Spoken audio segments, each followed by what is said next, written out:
Olá, meninos, bom dia. Continuando nossa disciplina de fruticultura geral, né? Que é comercialização agrícola, certo? Nós estamos agora bem focando na parte de comercialização, certo? E vamos encerrar esse conteúdo que será cobrado na nossa avaliação parcial, certo? Bom, na aula passada nós vimos todas as utilidades, né?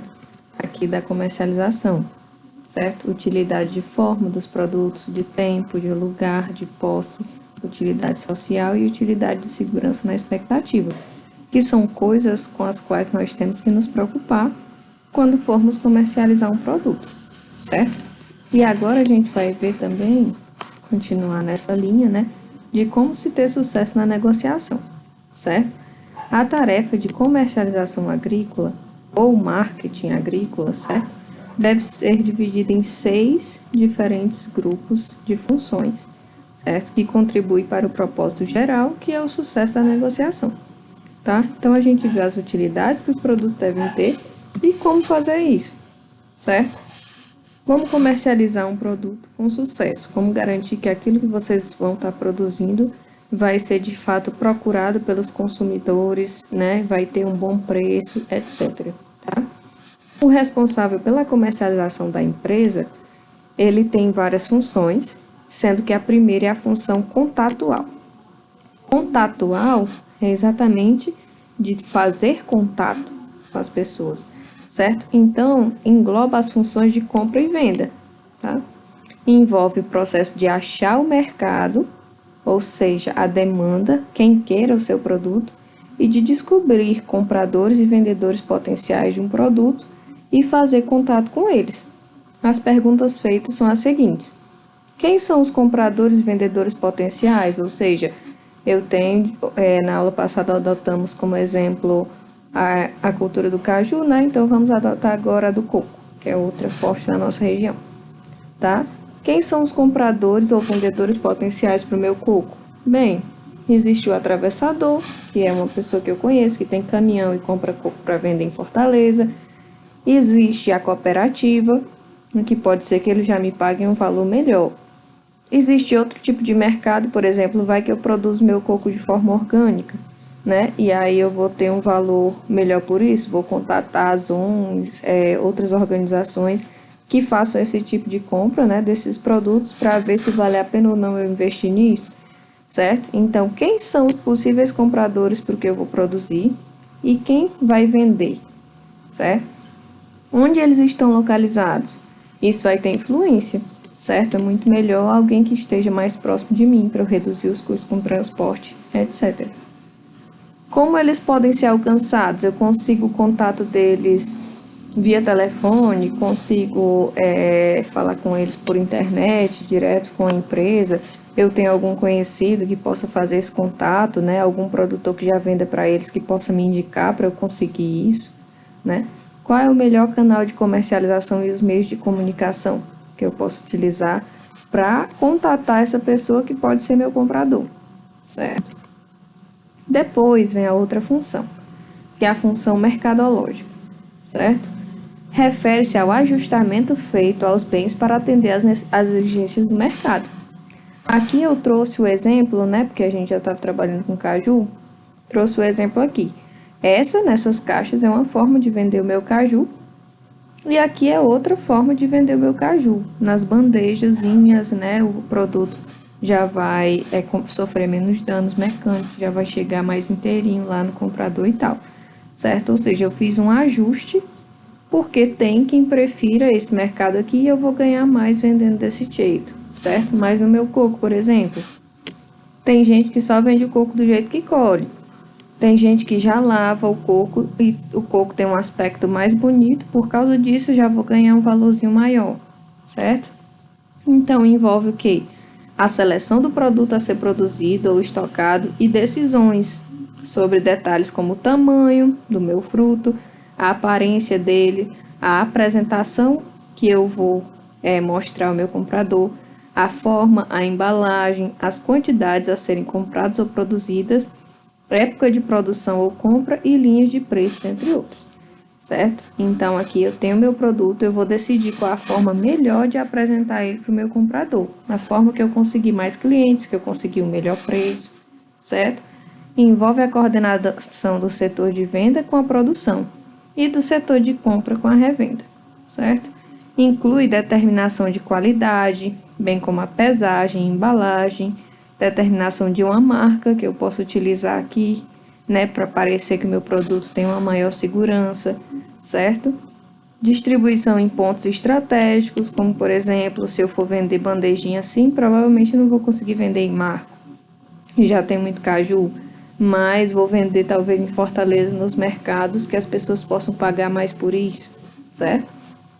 Para estimular o interesse do comprador.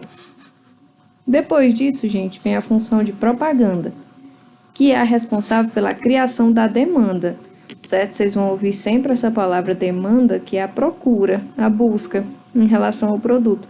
Então, por exemplo, o açaí até pouco tempo ninguém conhecia, certo? Pelo menos não na nossa região. E hoje é um produto que já é exportado para outros países que nem tem o açaí, tá?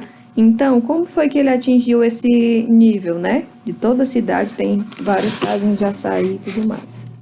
Bom, através da propaganda, certo? Que é um fruto rico em proteínas, fibras, lipídios. Esses lipídios são saudáveis, né? Vitamina C, B1, B2, é energético, né? É ideal para quem faz atividades físicas. Então, houve toda uma propaganda em cima do açaí e hoje em dia ele já faz parte da alimentação de muitas pessoas, tá? Então, inclui métodos usados pelos vendedores e pelos compradores para influenciar compradores e revendedores respectivamente. Normalmente não tem sentido numa economia de baixo consumo e de produtos agrícolas básicos. Por exemplo, esse tipo de produto não é um produto que seja básico, que a pessoa precise se alimentar dele todo dia. Mas um produto como um arroz, um feijão, a propaganda não faz tanta diferença porque é algo que a pessoa já come normalmente. Então, a propaganda normalmente é feita para estimular o consumo de novos produtos, certo? Mas ela pode ser usada, mesmo num produto desse tipo, como um arroz e um feijão, para agregar valor. Por exemplo, uma propaganda de que o meu arroz é enriquecido com ferro, né? Que não é uma realidade, mas pode ser. Ou que determinado fruto de determinada marca tenha um processo produtivo mais saudável, enfim, certo? Na maioria das vezes, a função da propaganda, no caso mais específico de produtos agrícolas, exerce maior papel de informação do mercado do que de publicidade ou influência para o consumo. Ou seja, a maioria das propagandas dos nossos produtos, normalmente nós trabalhamos com produtos saudáveis, né, para alimentação, então a gente vai informar as pessoas os benefícios que o produto já tem, tá? Como no caso do açaí, nada disso foi inventado, tá? Agora, outras coisas, como por exemplo, eletrônicos e coisas do tipo, antes de uma ferramenta ser inventada, ela não é absolutamente necessária na vida das pessoas. Mas aquela propaganda vai mostrar que aquilo é muito importante e tal, e aí a pessoa vai querer aquilo, mas ela estava vivendo bem sem aquilo, tá? Função de estabelecimento de preço, certo? Querendo ou não, isso é algo importante. Vocês não podem pensar que o preço simplesmente surgiu assim. Estou produzindo meu coco e aí vou ver por quanto é que os outros estão vendendo e vou vender e pronto, não, certo? Então, refere-se à busca do melhor preço e sua fixação, certo? Eu quero vender o meu produto pelo melhor preço possível e sempre, tá? Um preço deve ser alto o suficiente para compensar a sua produção, ou seja, eu não posso, sem calcular os meus custos, quanto eu estou gastando com adubo, com tudo, exatamente o que vocês estão fazendo na disciplina de projeto, sem calcular todos os custos da minha produção, com funcionário, com tudo, vender o meu produto pelo preço que os outros estão vendendo. Às vezes eu estou tendo prejuízo e nem sei e vou quebrar, certo? E o preço também deve ser baixo o suficiente para induzir os compradores a aceitá-lo. Então, se eu tivesse chegado inicialmente com açaí, né, e ele tendo todos aqueles benefícios, assim como a água de coco tem vários benefícios, E se eu vender por um preço muito alto, as pessoas vão comprar? Não. Então tem que ter um intermediário aí. Tem que ser um preço que as pessoas possam pagar e também um preço que me dê lucro, para que eu consiga manter meus funcionários e viver, certo? Então, os preços não são só simples função da oferta e da procura, não. Dependem também de outros fatores, como o custo de produção e venda e o preço dos competidores. Se eu estou entrando no mercado agora, estou querendo vender meu produto, mas já está cheio de coco lá no perímetro ali, certo? Então, se eu quero entrar com o meu produto agora no mercado, quero que as pessoas comprem, eu vou ter que tentar vender ele por um preço mais baixo. Ou então aumentar muito a qualidade dele para ele ser superior aos demais para eu conseguir ganhar um mercado específico para ele, tá? É um processo de tentativa e erro, certo? Você não vai achar o preço ideal da primeira vez, certo? E inclui o estudo da demanda, que é a procura do povo, a oferta, que é o que você está ofertando, competição, certo? Que é muito importante, por quantos outros estão vendendo, certo? Monopólio, certo? Para quem não sabe o que é o monopólio.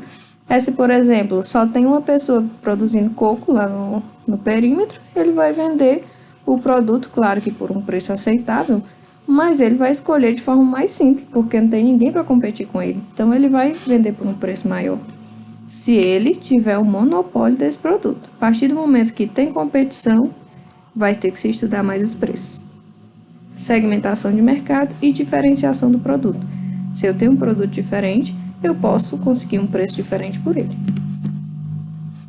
Função de distribuição física, certo? E isso também faz parte da comercialização. Eu vou vender um produto, mas como é que ele vai ser distribuído, certo? Aqui, o principal ponto que é, certo? A colocação dos bens que você está vendendo no mercado no tempo certo e no lugar certo. Eu vou estudar quais são os melhores tipos de mercantil para vender meu produto. Por exemplo, se eu tenho um produto mais refinado, eu vou vender num mercantil mais chique, digamos assim, que as pessoas têm condições de pagar por ele. Se o meu produto é mais simples, básico, eu quero ganhar na quantidade, eu produzo muito, então eu vou vender por um preço mais baixo e nos mercantis de atacado, né? Em vez do de varejo, perdão, né? E por aí vai.